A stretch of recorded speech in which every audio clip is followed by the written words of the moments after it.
While Michael Burry, the guy from The Big Short, was posting his Micron short on Substack this week, Micron CEO was in Hiroshima, Japan, breaking ground on a $9.3 billion factory.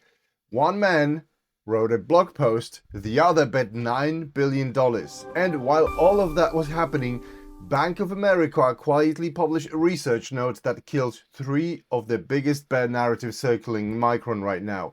One by one, that is what this video is about. Let me give you the full picture of where Micron stands right now, because context matters before we get into any of this. Micron just reported the best quarter in the company's 46-year history. Revenue up 346% year over year, margins at nearly 85%. They guided the following quarter to $50 billion in revenue. Their data center business alone is now running at over $100 billion annualized. HBM, Micron's highest value product, is sold out through 2027, backed by $22 billion in upfront cash deposits from customers. And yet, the stock is down 20% from its highs. The bear narratives are louder than ever. And the feed is just flooded with that. And every week there is a new version of the same story. Meta cut orders, Apple's going to China, Korea is going to flood the market, prices are slowing down, the cycle is over. So this week I went through the actual data, and what I found is that 3 of those narratives are factually wrong, and the 4th, the one about price growth slowing, requires a piece of math that almost nobody is doing. Let us go through all of it.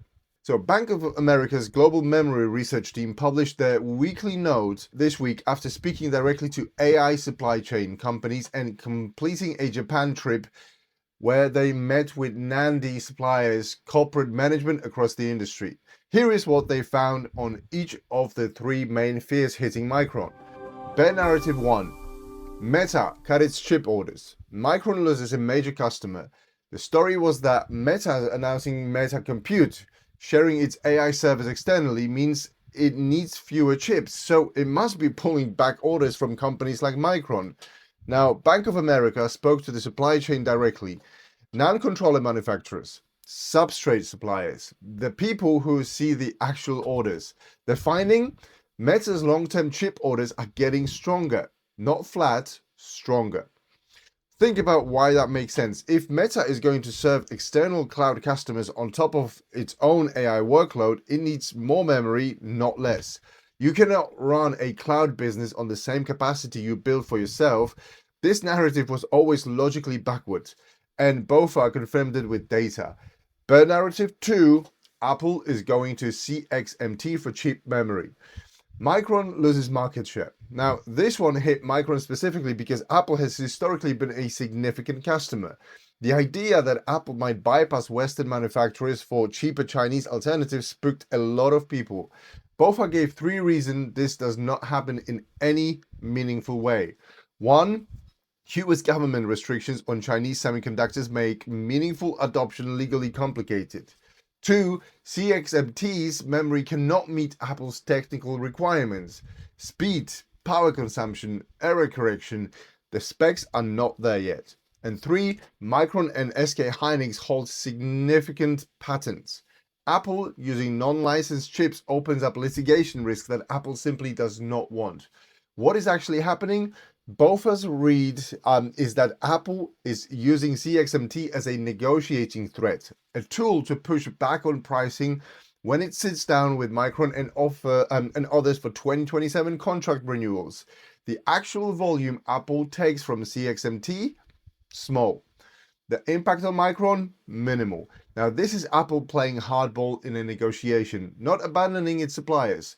Bear narrative 3, Korea's $520 billion investment signal a supply glut.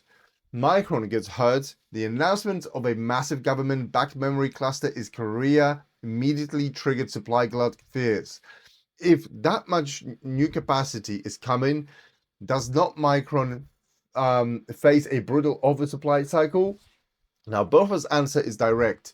That investment will not produce meaningful chip volumes until 2033. 7 years away. It is a long-term industrial strategy, not a near-term supply response. The shortage Micron is benefiting from right now is not going to be resolved by a factory that does not exist yet. 3 narrative and 3 verdicts, none of them change Micron business today. But here is the thing. Even if you set all 3 of those aside, there is still a 4th narrative that has real traction right now. The idea that Micron's pricing power is fading, that the hikes are slowing. And this one requires a specific piece of math that I have not seen explained clearly anywhere. So let me do it right now. Now, this week, the price data for Micron's products came in stronger than expected across the board. UBS is projecting DDR contract prices, Micron's bread and butter, to increase 32% in Q3 and another 18% in Q4. NAND flash up 30% from the prior quarter. Samsung announced a 20% DRAM hike for Q3. TrendForce, who tracks this professionally, had forecast 13 to 18%. Samsung came in above that estimate, and DRAM spot prices year over year tell you everything. DDR5 up 671%, DDR4 up 783%. Those are not headline numbers, those are the underlying prices Micron's customers are paying for its products. Morgan Stanley this week confirmed NAND will continue to be in short supply in 2027. BofA's Japan trip, meetings with suppliers and corporate management came back with consistently bullish guidance on average selling prices for the second half of the year. So where is this idea that pricing is slowing coming from? It is coming from the people watching the wrong number. This is the section I want you to actually stop and think about, because this is the mistake most people are making right now on Micron. When you see Samsung announce a 20% hike and you compare it to the 70 or 80% hikes from previous quarters, it looks like deceleration. The rate is falling, it feels like the story is ending, but that is not how compounding works. Let me make it simple. Imagine Micron's memory cost $100. It goes up 100%, now $200. Then up another 100%, now it's $400. Then up 20%, now $480. That's only 20% added, $80 to the price. The second 100% added $200. Every hike is sitting on top of a higher base than the one before it. This is exactly how inflation works. You do not measure whether inflation is slowing by looking at the rates alone. You look at where the cumulative price level sits versus where it started. People who thought inflation was solved in 2023 because the rate was falling miss that piece where still at record highs and still rising. Same logic, same mistake. I have been running this compounding calculation on Micron's pricing projections since the start of this year. The cumulative effects going into 2027 and 2028, when you stack UBS's Q3 and Q4 numbers on top of what has already happened, is significantly larger than people estimate. Because they are anchored to the rate of change, I am tracking the absolute level of where prices are landing. So when someone says Micron's price hikes are slowing, I understand why they say it. The headline number looks smaller, but they are measuring the wrong thing. Now, let me bring this back to where we started. On July 4th, Micron CEO Sanjay Mehrotra stood in Hiroshima, Japan at a groundbreaking ceremony for a $9.3 billion expansion of Micron's manufacturing facility. The Japanese government committed $3.3 billion in subsidies. Former prime ministers attended. Construction has started. The target product is HBM. The specific memory Burry called just another product cycle in his Substack short thesis. Now, Mehrotra said something at the ceremony that mattered.